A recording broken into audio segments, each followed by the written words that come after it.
In my last project where I built the box for my cut-off saw, I used my miter gauge that came with my table saw, and you can see here it's back to wiggling again, and I don't want to play with it anymore. Dimpling the sides. I've showed that in one of my other videos too, about how you can do that, dimple it to take that play out.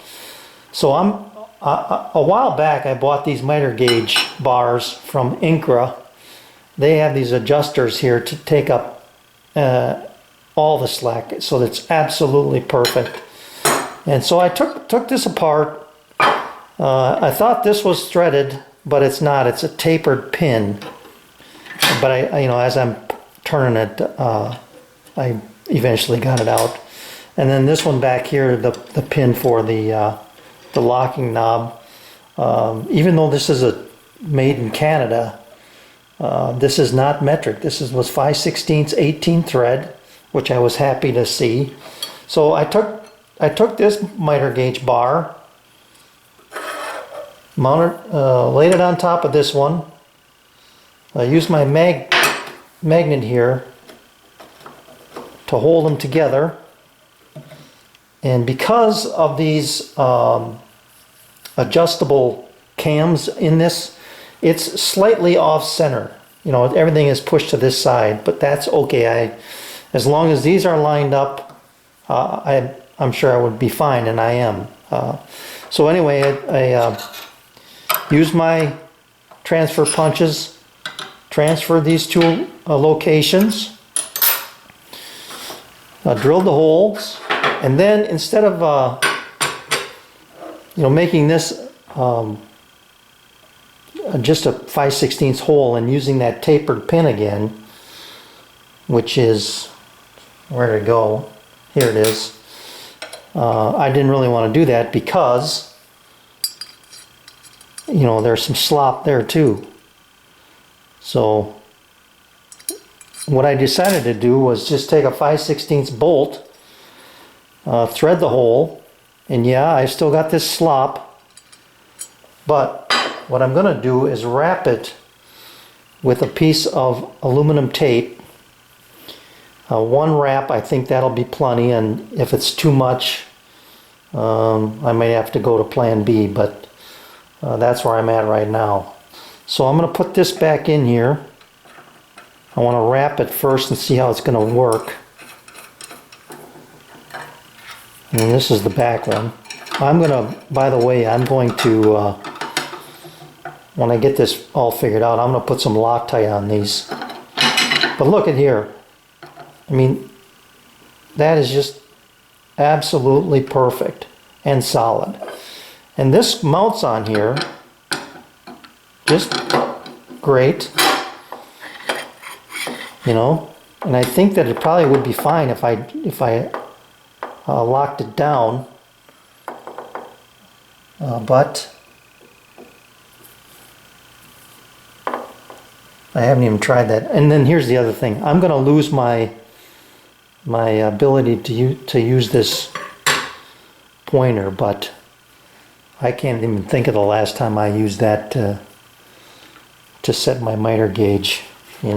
There's lots of ways to set the angle, and I could maybe come up with something here. They do have a hole back here. I could maybe make a stop of some kind, but that's down the road. Okay, so let me wrap this post. I've kind of figured out where I need to cut it to length. Okay, it's too much. So what I'm going to do is peel this off. And I'm only going to wrap about, I want to say maybe half.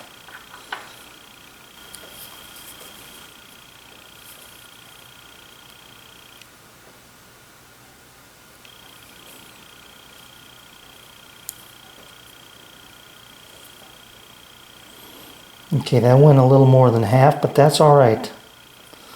Let me try this here before I put it in. Oh yeah, that's much better.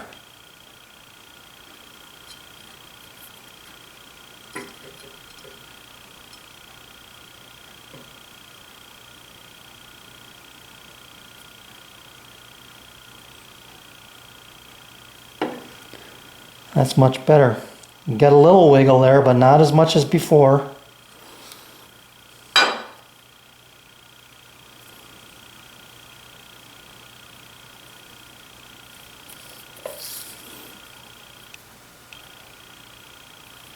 Alright, I think I'm good to go here. I'm gonna,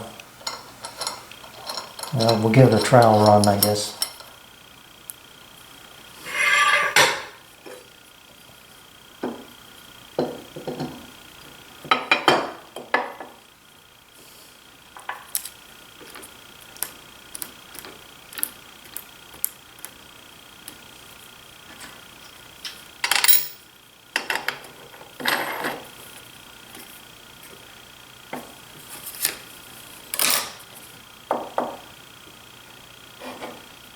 Look at that. That is solid. Let me zoom this out.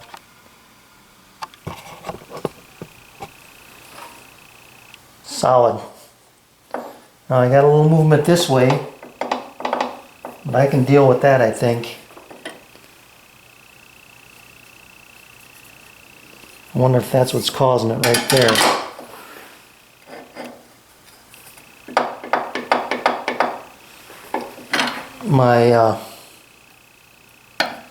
My bolt still sticks through just a little bit, so I'm gonna grind that back a little bit more so that I think it's rocking on that little bit of a protrusion there.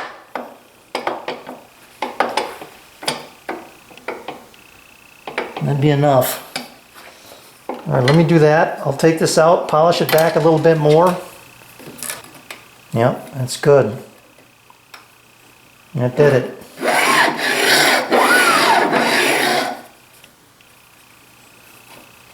Oh my goodness. What a difference. That is fantastic.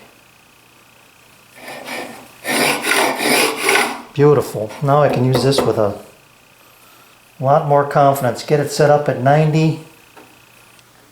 Maybe figure out something here. I'm not sure what I can do there.